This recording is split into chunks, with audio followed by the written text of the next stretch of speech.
ഇടുക്കി ജില്ലയിൽ അതിഥി തൊഴിലാളികൾക്കിടയിൽ മലേറിയ രോഗബാധ പടർന്നു പിടിക്കുന്നത് കടുത്ത ആശങ്ക ഉയർത്തുന്നു. ഈ വർഷം മാത്രം ജില്ലയിൽ 277 പേർക്കാണ് മലേറിയ സ്ഥിരീകരിച്ചത്. കഴിഞ്ഞ ദിവസം കാഞ്ചിയാറിൽ മരിച്ച ജാർഖണ്ഡ് സ്വദേശിനിയായ യുവതിയുടെ ഭർത്താവിന് മലേറിയ സ്ഥിരീകരിച്ചതോടെ ആരോഗ്യവകുപ്പ് പ്രതിരോധ നടപടികൾ കൂടുതൽ ശക്തമാക്കിയിട്ടുണ്ട്. ഈ വർഷം മാത്രം ജില്ലയിൽ 277 പേർക്കാണ് മലേറിയ രോഗം സ്ഥിരീകരിച്ചത്. തൊഴിലാളികൾക്കിടയിൽ രോഗബാധ പടർന്നു പിടിക്കുന്നത് കടുത്ത ആശങ്കയുയർത്തുന്നു. അതേസമയം രോഗം സ്ഥിരീകരിച്ചവരിൽ 3 പേർ കൃത്യമായ ചികിത്സ തേടാതെ ആശുപത്രിയിൽ നിന്നും മുങ്ങിയത് ആരോഗ്യപ്രവർത്തകരെ കൂടുതൽ പ്രതിസന്ധിയിലാക്കുന്നു. അതിഥി തൊഴിലാളികൾ കൂടുതലായി താമസിക്കുന്ന മേഖലകളിലാണ് രോഗവ്യാപനം രൂക്ഷമായിരിക്കുന്നത്. ഈ മേഖല ഒരു തോട്ടം മേഖലയാണ്. ഈ തോട്ടം മേഖലയിൽ കൂടുതലും ഇപ്പോൾ ജാർഖണ്ഡിൽ നിന്നും മറ്റ് ഹിന്ദി സംസ്ഥാനങ്ങളിൽ നിന്നും നോർത്ത് ഇന്ത്യയിൽ നിന്നുള്ള ആളുകളാണ് കൂടുതലായിട്ട് അവിടെ ജോലി ചെയ്യുന്നത്.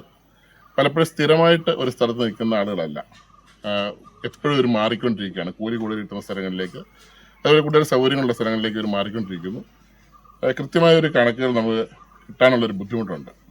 അതിൻ്റെ ഭാഗമായിട്ട് ഇപ്പോൾ കാഞ്ചാർ പഞ്ചായത്തിൻ്റെ നേതൃത്വത്തിൽ എക്സൈസ് വകുപ്പിനെയും തൊഴിൽ വകുപ്പിനെയും അതുപോലെ പഞ്ചായത്ത് വകുപ്പിനെയും ആരോഗ്യവകുപ്പ് എല്ലാം സംയുക്തമായിട്ട് അടുത്ത ആഴ്ച പഞ്ചായത്ത് ഭരണസമിതിയുടെ തീരുമാനപ്രകാരം ഒരു മീറ്റിംഗ് വിളിച്ചു കൂട്ടുന്നതിനും അവരുടെ പല സ്ഥലങ്ങളിൽ ക്യാമ്പുകൾ സംഘടിപ്പിക്കുന്നതിനും അവർ ചെയ്യേണ്ട കാര്യങ്ങൾ എന്താണെന്ന് ഉദ്ദേശിക്കുന്നതൊക്കെയുള്ള ഒരു പരിപാടി പ്ലാൻ ചെയ്തിട്ടുണ്ട്. അത് നടപ്പാക്കും. ഇതര സംസ്ഥാനങ്ങളിൽ നിന്നും ഇടുക്കിയിലെ ഏലത്തോട്ടങ്ങളിൽ ജോലിക്കായി എത്തുന്ന തൊഴിലാളികളുടെ കൃത്യമായ വിവരങ്ങൾ ആരോഗ്യവകുപ്പിന്റെ പക്കലില്ലാത്തത് രോഗപ്രതിരോധ പ്രവർത്തനങ്ങൾക്ക് വലിയ തിരിച്ചടിയാണ്. തൊഴിലാളികളുടെ കൃത്യമായ കണക്കില്ലാത്തതിനാൽ യഥാസമയം രോഗപരിശോധന നടത്താനോ ചികിത്സ ഉറപ്പാക്കാനോ അധികൃതർക്ക് കഴിയുന്നില്ല. മലേറിയയ്ക്ക് പുറമെ മന്ത് പോലുള്ള മറ്റ് പകർച്ചവ്യാധികളും റിപ്പോർട്ട് ചെയ്യപ്പെടുന്നുണ്ടെന്ന് ആരോഗ്യവകുപ്പ് അധികൃതർ പറഞ്ഞു. ഇതര സംസ്ഥാനങ്ങളിൽ നിന്നോ തൊഴിലാളികൾ എത്തുമ്പോൾ വിശദമായി പരിശോധന ആവശ്യമാണ്. രോഗവ്യാപനം തടയുന്നതിനായി തോട്ടമുടമകളും തദ്ദേശ സ്ഥാപനങ്ങളും ആരോഗ്യവകുപ്പുമായി സഹകരിച്ച് തൊഴിലാളികളുടെ വിവരങ്ങൾ ശേഖരിക്കാനും ക്യാമ്പുകൾ സംഘടിപ്പിക്കാനും അടിയന്തര നടപടികൾ സ്വീകരിക്കേണ്ടതുണ്ട്.